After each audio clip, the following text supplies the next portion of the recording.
Picture this. Someone promised you their little seaside cottage. You shook on it. You even started paying for the repairs. And then, out of nowhere, they walk away. So you go to court, and the judge just shrugs. Sorry. There's nothing I can do. Feels wrong, doesn't it? Hold on to that feeling. It's where our whole story begins. For centuries, England had just one kind of justice, the common law. And to even start a case, you needed a writ, a rigid, pre-printed form.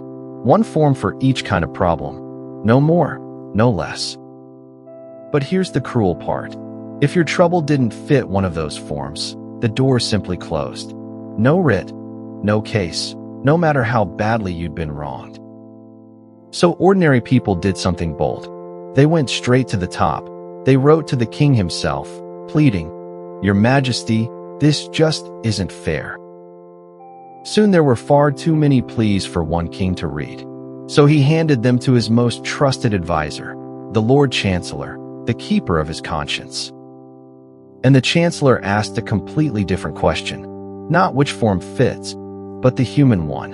What's the right thing to do here? Those decisions, made on conscience, slowly grew into a second kind of justice, equity. It never replaced the old law. It stands beside it, like a referee who steps in when the rules would lead somewhere plainly unfair. And from that one idea, fairness, grew equity's greatest invention of all, the trust. And that's exactly where we're headed next.